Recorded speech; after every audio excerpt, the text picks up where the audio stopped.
સામૂહિક કેન્દ્રના સાહેબને પૂછીએ આખી ઘટના શું છે, અહીંયા કઈ રીતની સમસ્યાઓ છે, શા માટે સમસ્યાઓ છે અને કઈ રીતે સમસ્યાઓ એ પૂછે. શું નામ છે સાહેબ આપનું? ભાઈ શું આપનો હોદ્દો છે ગિરગઢડાની અંદર? Dental surgeon superintendent incharge.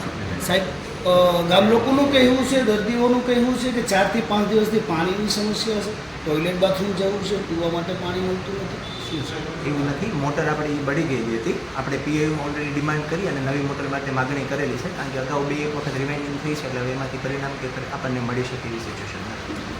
સાહેબ સરકાર આજે દવાઓ માટે, આરોગ્ય માટે ઘણી જ ગ્રાન્ટો અને રૂપિયા રકમ ફાળવે છે, પરંતુ તમારી હોસ્પિટલમાં દવા પણ નથી. શું કહેશો? નહીં, દવા તો છે આપણે ઇન્ડેન્ટ રેગ્યુલર કરીએ છીએ અને ફાર્માસિસ્ટ કરે પણ છે. સાહેબ એક દર્દીએ કીધું કે મેં 10,000 રૂપિયાની દવા બહારથી લાવ્યો છે. શું કહેશો? તો એ મારે જાણવું પડશે, તેના વિશે છે.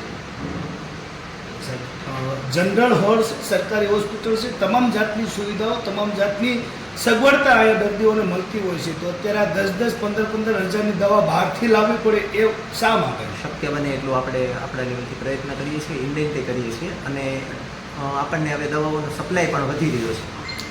સાહેબ દવાઓનો સપ્લાય વધતો હોય તો આજે દર્દીને 10,000ની દવા બહારથી કેમ લાવવી પડે? એના વિશે હું જાણી લઈશ.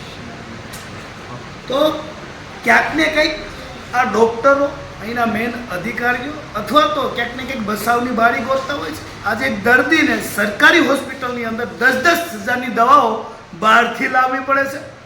સાહેબ આપની પાસે કંઈ ઢાંકણી હોય, પાણી જાતું હોય ને એમાં જીવ જતો હોય તો કરાય, પરંતુ આવા દર્દીઓને હેરાન પરેશાન ન કરાય. અમે બોલશું, શા માટે બોલશું કે સરકારી હોસ્પિટલની અંદર આવી ગંદકી છે, દર્દીઓને પીવાનું પાણી, ટોયલેટ જવા માટે પાણી નથી મળતું, તો અહીંયા બેઠેલા અધિકારીઓ કરે છે શું?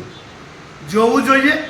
ખરેખર ઋષિકેશ સાહેબ આપ આવો અને ગિરગઢડાની મુલાકાત લ્યો અને અહીંના રાજકીય નેતાઓને સમજાવો કે સોશિયલ મીડિયામાં મોટા મોટા તાઇફા કરવા કરતાં ગ્રાઉન્ડ ઝીરો ઉપર આવે અને સરકારી હોસ્પિટલની ગિરગઢડા મુલાકાત લઈ તો ખ્યાલ આવશે કે કેવી હાલાકી છે.